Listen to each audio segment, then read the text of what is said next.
Yesus mengaku manusia. Kenapa ibu mau bantah perkataan Yesus? Yesus ngaku manusia. Mana ayatnya? Mana? Saya hanya manusia. Coba carikan saya ayatnya. Yesus berkata, saya bukan Tuhan, saya hanya manusia. Kalau ada, saya balik ke Islam hari ini.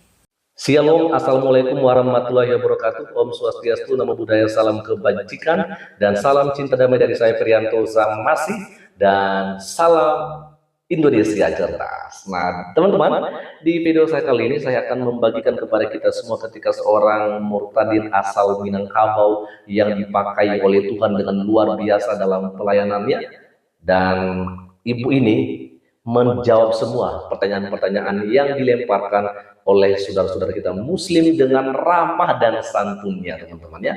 Dan tidak lagi berlama-lama, langsung saja mari kita akan lihat lewat video berikut ini. Halo, selamat malam saudaraku yang terkasih dalam Tuhan. Bertemu kembali dengan saya Rina Solihin dalam berbincang-bincang ya tentang iman kekristenan ya, teman-teman. Selamat malam juga Ibu Inida, apa kabar? Sehat ya Bu? Gimana kabar Padang Panjang? Sudah ini ya, bencana alamnya sudah bisa diatasi ya Bu ya, dampaknya ya. Ya itu yang kita doakan, semoga tidak terulang lagi ya bencana alam di sana. Rita, makanya jangan suka hujat ya. Ya, katanya ada ya komentar orang selentingan, saya dengar Sumatera Barat itu bencananya bertubi-tubi katanya. Karena orang Sumbar banyak yang jadi Kristen. Waduh, kena lagi deh kita ya. Kalau kita yang memang dimarahi ya kita yang kena musibah. Kenapa mereka gitu kan? Jadi nggak nyambung juga ya. Pak Pahan, Uni, apakah Uni dulu sekolah teologi dulu? Oh iya Pak Pahan, saya kebetulan tidak sekolah teologi Pak ya. Saya tidak ikut pendidikan teologi ya di sekolah teologi ya. Tapi saya memang rajin belajar gitu Pak ya. Saya termasuk seorang pembelajar gitu. Jadi saya sangat suka belajar. Saya banyak ikut seminar-seminar tentang teologi ya. Suka ikut kelas-kelas tentang teologi ya, dan juga banyak belajar dari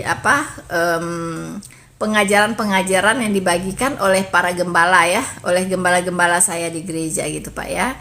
Nah, jadi saya juga rajin membaca buku ya, dan memang untuk sekolah teologi tidak gitu ya. Jadi saya nggak ikut-ikutan ya, bohong-bohongan ya, ikut sekolah teologi di mana. No. Ya, saya tidak ikut sekolah teologi ya, teman-teman.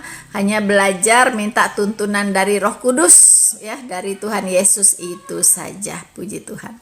Apa tak live lagi YouTube-nya Bu? Hamzah Ferry Pasari Bu. YouTube masih Pak ya. Selalu on ya YouTube saya ya. Tapi kalau live saya banyak di TikTok ya. Tapi apa yang live saya di TikTok ini, kalau ada yang sangat-sangat menarik gitu ya, dan saya rasa itu pasti memberkati banyak orang, maka saya re-upload ke YouTube begitu. Di samping saya juga bikin konten sendiri ya untuk di YouTube itu Pak ya. Jadi silakan berkunjung ya ke YouTube saya. Bu mau nanya alasan Bunda murtad itu kenapa ya? Mohyas. Oh ya. Sebenarnya sudah banyak ya kesaksian-kesaksian saya mengapa saya murtad. Tetapi mungkin ini teman-teman ada yang baru di sini yang belum pernah ya mendengar kenapa saya bisa murtad ya dari agama yang lama. Sebenarnya simpel sekali ya. Oke lah, saya akan memberikan satu rangkuman saja ya. Karena kalau saya ceritain secara detail mungkin bisa 2 jam gitu kan, nggak selesai-selesai ya. Jadi saya rangkum saja ya Pak Mohyas. Jadi saya waktu masih remaja ya Pak, di usia, thank you Rita, thank you so much. Ya, jadi waktu saya SMA kelas 2 ya, umur 18 tahun, itu saya kepo ya Pak ya. Kepo, saya bertanya begitu ya. Pertanyaan saya sebenarnya sangat simpel sekali dan sangat sederhana sekali ya, dari seorang remaja berusia 18 tahun ya. Pertanyaan lugu-lugu lah kalau dikatakan ya, pertanyaan yang lugu gitu ya.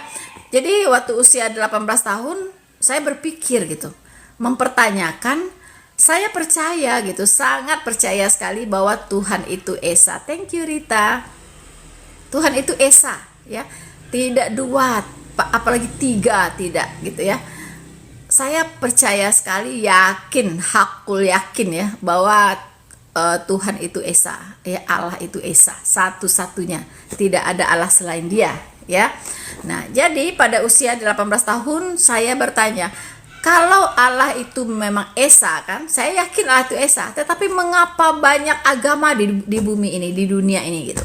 Kenapa ada banyak agama? Seharusnya kalau Allah itu Esa, agama itu cukup satu dong, ya kan? Kan agama itu jalan keselamatan ya, dari Allah itu pasti satu doang gitu. Nggak mungkin dia bikin banyak jalan gitu kan. Untuk ke surga itu nggak mungkin bikin banyak jalan gitu. Apalagi jalannya beda-beda banget gitu. Satu lewat Jakarta, satu lewat Bandung, satu lewat mana gitu kan, Papua apa gitu ya. Jadi jalannya beda-beda dan ujungnya juga beda-beda gitu, ujung dari jalan itu. Nah, kita lihat berapa banyak agama di Indonesia saja, ada 5 ya. Islam, Kristen, Katolik, Buddha, Hindu, Konghucu, ya kan? Belum lagi aliran-aliran kepercayaan kalau mau kita hitung ya. Nah, ini berbeda-beda, doktrinnya berbeda-beda gitu. Ya kan?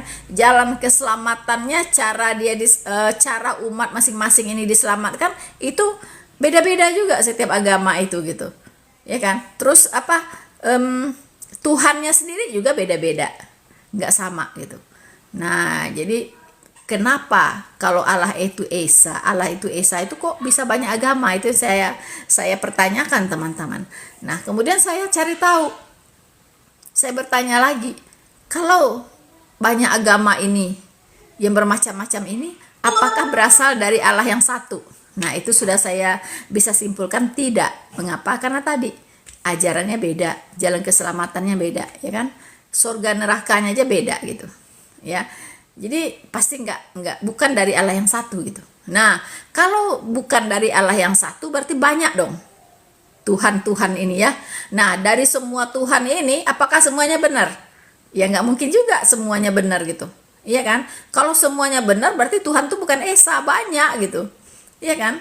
Nah itu nggak mungkin ya, nggak mungkin gitu.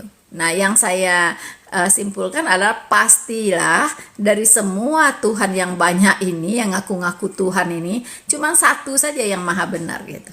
Nah, itu yang saya cari ya, itu yang saya cari teman, siapa dia gitu. Nah, kebetulan pada waktu itu saya tidak bertanya kepada siapapun, ya kan? Karena kalau bertanya, kalau di zaman saya dulu gitu ya, mempertanyakan agamanya sendiri itu tabu gitu teman-teman ya, apalagi bicara tentang akidah gitu kan, kok dipertanyakan gitu ya, itu nanti bisa mencurigakan gitu, ada apa dengan anak ini gitu, pasti ada sesuatu yang nggak beres ini gitu ya. Jadi saya punya cara waktu itu, tidak ada cara lain bagi saya untuk mencari Allah yang benar ini siapa, dari semua ini yang maha benar itu siapa. Saya langsung ke sumbernya aja teman-teman ya. Jadi saya pelajari kitab sucinya gitu ya. Kitab sucinya saya pelajari. Saya nggak mau dengar dari pemuka-pemuka agamanya, nggak mau gitu. Karena pemuka-pemuka agamanya juga nggak begitu meyakinkan saya gitu ya. Iya kan. Terus pemuka-pemuka agamanya ini juga beda-beda gitu. Ini ngomong A, ini ngomong B, nggak seragam juga itu. Mana yang benar, pusing lagi kan. Jadi saya putuskan langsung saja belajar dari sumbernya langsung ya. Jadi memang setelah saya jadi Kristen, memang Tuhan itu sendiri berkata gitu ya, carilah aku selama aku bisa ditemui. Memang disuruh cari gitu ya. Dan kalau kita sungguh-sungguh mencari Dia dengan sepenuh hati, maka Tuhan itu akan membuat kita menemukan Dia gitu. Dia yang akan menuntun kita untuk menemukan Dia, dengan catatan kita betul-betul mencari Dia dengan sepenuh hati, begitu ya. Nah, Dia sendiri akan menuntun teman-teman. Nah, itu yang saya alami ya. Jadi saya mempelajari kitab yang lama. Lalu bagaimana saya mempelajarinya gitu. Nah, saya punya satu metode, ya kan? saya percaya ya bahwa Tuhan yang maha benar itu punya sifat-sifat maha tahu ya. Dia harus maha tahu, artinya dia harus bisa memberitahukan hal-hal yang jauh di belakang ya, kemudian juga memberitahukan hal-hal yang jauh di depan yang belum terjadi gitu. Dia bisa memberitahukan hal-hal yang jauh di belakang yang sudah terjadi dan memberitahukan hal-hal yang jauh di depan yang belum terjadi. Nah, itu yang saya tahu setelah jadi Kristen, namanya nubuatan ya. Nubuatan gitu. Jadi bisa menubuatkan hal-hal yang jauh di depan dan itu dipenuhi secara akurat, digenapi secara akurat. Nah, itulah nubuatan dari Allah yang maha benar ya. Kemudian Allah itu harus maha adil. Nah, harus maha adil ya. Jadi pengajaran-pengajaran dari Allah yang maha adil ini harus mengandung unsur keadilan, tidak boleh mengandung unsur ketidakadilan. Ya, tentunya bukan dari pandangan kita gitu, ya, tapi dari pandangan Allah sendiri. Harus tidak mengandung ya ketidakadilan. Wow. Nah, itu dia dulu teman-temannya, saya akan potong sebentar aja. Memang kita nggak boleh memaksakan gitu ya. Kalau misalnya banyak dari saudara-saudara kita umat muslim yang nggak mengerti tentang keilahian Yesus. Ya, mereka berpikir bahwa Yesus itu hanyalah manusia biasa. Sebenarnya kalau misalnya orang yang sudah baca Alkitab, pasti akan berpikir, kok bisa gitu ya? Ya, Yesus ini berkuasa mengampuni dosa. Kok bisa gitu ya? Seorang Yesus bisa membangkitkan orang yang sudah mati sampai 4 hari sekalipun sudah dikubur, lalu kemudian Yesus sanggup membangkitkan itu. Gitu ya kan? Makanya saya heran sekali kalau misalnya banyak dari orang-orang Kristen juga pada awalnya lalu kemudian menjadi mualaf. Saya pastikan dia juga adalah orang yang sepertinya kurang membaca Alkitab ya, atau tidak mengerti tentang firman Tuhan. Karena saya pastikan bahwa orang-orang yang sudah baca Alkitab pasti tahu kalau Yesus itu memang benar Tuhan gitu ya. Dia adalah Allah yang maha tahu, apa yang belum keluar dari perkataan kita, Yesus sudah tahu akan hal itu. Ya, ketika murid-muridnya berpandangan atau berpikiran negatif tentang dirinya Yesus, Yesus sudah tahu akan hal itu. Nah, dari sini aja ya kita sudah melihat kalau Yesus itu bukan lagi manusia biasa. Lalu siapakah dia? Kalau dia bukan Allah, mana bisa dia berkuasa mengampuni dosa dan mana bisa ia membangkitkan orang yang sudah mati. Ya, nabi yang manapun di dunia ini yang dari dulunya nggak pernah sanggup membangkitkan orang yang mati seperti apa yang dilakukan oleh Yesus. Oke, lanjut saja dulu teman-teman. Ini dia. Ya. Jadi begitu ya, teman-teman. Nah, yang ketiga itu Allah yang Maha Esa itu harus harus memiliki sikap Maha Pengasih, Maha Penyayang. Artinya ajarannya itu harus mengedepankan kasih sayang begitu. Tidak boleh mengandung kekerasan, tidak boleh mengandung ujaran-ujaran kebencian, ya, tidak boleh mengandung segala unsur baik kekerasan fisik maupun kekerasan verbal ya, itu tidak boleh teman-teman ya. Nah, kemudian Allah yang maha benar ini juga harus harus maha kuasa begitu. Ya, maha kuasa artinya dia harus kuasa melakukan hal-hal yang tidak bisa dilakukan oleh manusia. Begitu teman-teman ya. Manusia nggak sanggup melakukan itu, hanya dia yang sanggup gitu. Nah, itu ya. Jadi kriteria ini saya pakai untuk mempelajari kitab suci tadi. Dan alhasil ya, saya menemukan Allah yang maha benar dengan atribut-atribut sifat-sifatnya yang seperti tadi, maha kuasa, maha tahu, maha adil ya, maha kasih, ya kan? Maha benar. Nah, itu hanya di Alkitab. Begitu ya, teman-teman ya. Dan itu saya mempelajari kedua kitab ini selama 22 tahun ya. Dari usia 18 tahun saya bertobat terima Yesus Kristus di usia 40 tahun. Begitu teman-teman ya. Bagaimana detail-detailnya sangat panjang sekali. Anda mungkin bisa masuk ke channel saya ya, itu banyak sekali kesaksian di sana. Dan yang terbaru ini di Diaspora TV, Anda juga bisa masuk ke situ ya teman-teman. Silahkan Anda saksikan kesaksian saya. Dan ada pernah juga di banyak sih di beberapa channel ya.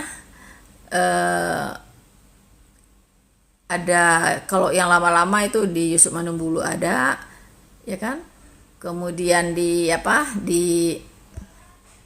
Jonsung ada ya, kemudian banyaklah di channel-channel yang lain juga ya teman-teman. Tua mana Yesus sama Maria, aduh ini mungkin udah 1000 kali ya dibahas ya, dan 1000 kali mungkin sudah saya jawab. Tua mana Yesus dari Maria? Kalau Yesus itu adalah Tuhan yang awal dan yang akhir, dia adalah awal dari segala sesuatu ya, dan setelah dia tidak ada lagi, menurut akal sehat Anda tua mana ya? Tuhan Yesus berkata, aku sudah ada sebelum Abraham jadi, dan dia adalah pencipta, sang pencipta. Menurut akal sehat Anda tua yang mana?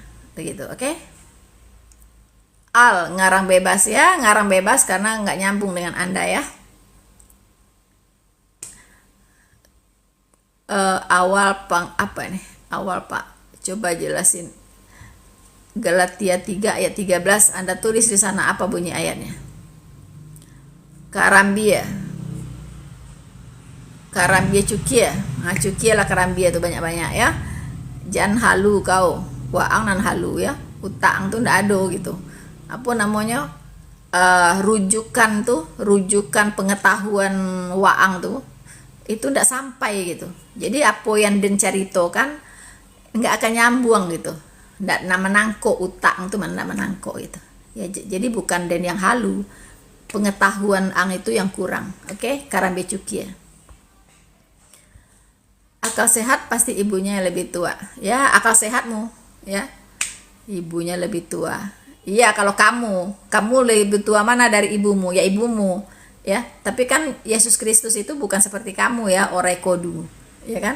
Yesus Kristus itu adalah Allah, pencipta langit dan bumi. Sudah duluan ada sebelum segala sesuatu dijadikan, ya. Bukan dia ada itu setelah dia lahir baru dia ada. Bukan begitu gitu. Ya, karena dia itu adalah Allah yang nuzul menjadi manusia. Jadi kalau Anda tanya Yesus itu mana lebih tua Maria, ya pasti Allah lah yang lebih tua. Maria itu Allah yang ciptakan, ya. Maria itu Tuhan Yesus yang ciptakan kalau mau tahu, ya. Tuhan Yesus yang ciptakan Maria itu. Menciptakan Anda dan saya juga, semua orang. Itu Tuhan Yesus yang menciptakan, ya. Segala sesuatu dijadikan oleh Dia. Tanpa Dia tidak ada segala sesuatu dijadikan. Makanya baca Alkitab ya.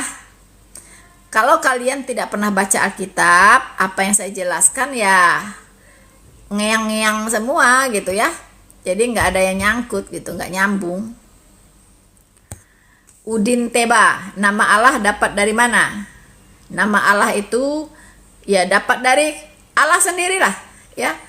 Dari Elohim ya. Itu Elohim itu jamak menggambarkan Allah Tritunggal.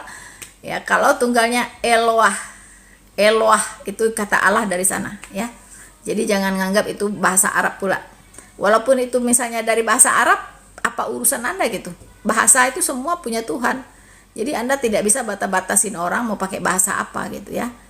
Jangan memboikot ya salah satu bahasa itu milik Anda gitu, nggak bisa ya. Semua bahasa itu Tuhan yang bikin. Dan juga dalam perkembangan bahasa di seluruh dunia itu pasti ada yang namanya kata serapan ya. Kata serapan dari bahasa-bahasa asing gitu. Kayak bahasa Indonesia, ada kata bahasa Arab, ada kata bahasa Inggris banyak ya, ada dari bahasa Belanda juga ada disadur dari bahasa daerah juga banyak. Itulah memperkaya khasanah bahasa Indonesia ya. Jadi Allah itu juga cuman ada di dalam Alkitab berbahasa Indonesia saja gitu ya. Tapi asal usulnya bukan dari Allah SWT ya, tapi dari Eloah. Ya, Allah SWT itu beda eksistensinya ya. Jadi dari kata Eloah bahasa Aramaik. Oke. Yesus mengaku manusia. Kenapa ibu mau bantah perkataan Yesus? Yesus ngaku manusia, mana ayatnya? Mana? Saya hanya manusia. Coba carikan saya ayatnya. Yesus berkata, saya bukan Tuhan, saya hanya manusia. Kalau ada, saya balik ke Islam hari ini. Ya, saya hanya manusia, bukan Tuhan. Coba kasih saya ayatnya di mana? Ya. Kalau Yesus itu hanya manusia, sia-sialah iman percaya saya ya. Justru karena dia itu adalah Tuhan. Betul, dia pernah jadi manusia, iya, selama 33 tahun di bumi. Dengan apa? Untuk tujuan apa? Tujuan untuk menyelamatkan umat manusia dari penghukuman dosa. Pernah jadi manusia, ya. Untuk satu tujuan penting, yaitu mengeksekusi rencana Allah atau program Allah untuk menyelamatkan umat manusia melalui penebusan dosa. Dengan cara dia mati di kayu salib, kemudian masuk ke neraka yang paling bawah, menggantikan saya dihukum. Semua orang percaya dihukum, dan pada hari ketiga dia bangkit karena maut itu tidak berkuasa atasnya. Ya, jadi dia menang atas maut setelah menggantikan seluruh umat manusia yang percaya kepadanya dihukumkan. Jadi karena saya sudah digantikan oleh Tuhan Yesus, dihukumkan di neraka itu karena dosa saya, kapanpun saya mati, saya tidak perlu lagi dihukum. Ya, saya pasti langsung ke surga, ke Firdaus ya teman-teman, langsung ke Firdaus. Saya nggak perlu lagi masuk ke neraka itu, karena Tuhan Yesus sudah mengambil alih ya hukuman atas dosa saya melalui apa? Melalui iman percaya saya kepada Dia. Begitu ya. Jelas-jelas tua Maria ya, otakmu nggak nyambung. Minang Andia, apa itu? Minang Andia. Oh, Minang Andia. Kaulah itu ya. Kalau orang cerdas pasti percaya sama Tuhan Yesus. Ujat-ujat anak iblis. Ibu pengikut Yesus atau Paulus? Saya dan Paulus adalah pengikut Tuhan Yesus. Ya, saya pengikut Tuhan Yesus. Rasul Paulus pun pengikut Tuhan Yesus. Makanya moto dari Rasul Paulus adalah hidupku adalah Kristus, mati adalah keuntungan. Ya, jadi dia mau mati ya untuk Kristus. Dia mau apa? Keluar masuk penjara, mau dianiaya, siap disiksa, ya, dipukuli, digebukin karena memberitakan Injil Kristus. Nah, itulah Rasul Paulus, rasul yang sangat-sangat militan, teman-teman ya. Oke, nah itu dia teman-temannya apa yang disampaikan oleh Ibu Novirina Solihin ketika Ibu ini memang melakukan live streaming ya. Kalau nggak salah ini di TikTok sih ya. Dan memang begitu banyak saudara-saudara kita yang berikan pertanyaan-pertanyaan dan mereka sebenarnya nggak ngerti ya. Dan kita nggak boleh memaksakan hal ini.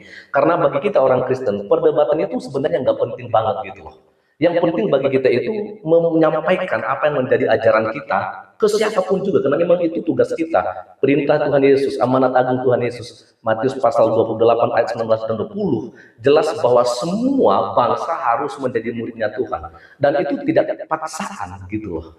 Jadi kita hanya menyampaikan kebenaran tentang firman Tuhan, tentang kerajaan sorga. Orang mau terima apa tidak, itu kan urusan orang itu sendiri. Yang lain dengan yang lain gitu ya, ada yang memaksakan, ya kan, bahkan belum mengerti isi kitab suci yang baru itu pun ya, tetapi dia dipaksa untuk mengaku, untuk mengakui kalau seseorang itu adalah nabi katanya, walaupun memang nabi yang mereka klaim seperti begitu nggak pernah dinubuatkan seperti nabi-nabi yang lain, dan juga nabi itu nggak bisa bernubuat. Jadi ya saya pikir ya dengan apa yang kita lihat hari-hari ini teman-teman, sebenarnya saya percaya kita bisa membedakan gitu ya, yang mana sebenarnya kebenaran, yang mana itu kebohongan atau kepalsuan ya.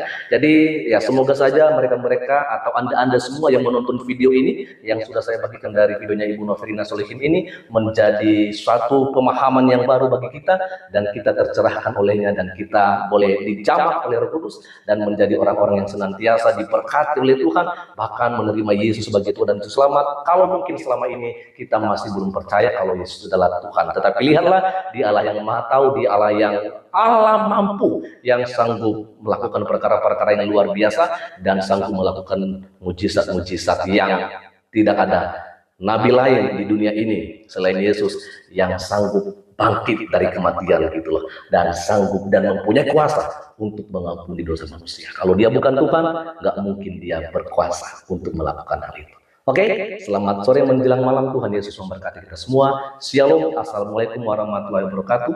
Om Swastiastu, Namo Buddhaya, salam kebajikan dan salam cinta damai dari saya Priyanto Zamasi, dan salam Indonesia cerdas.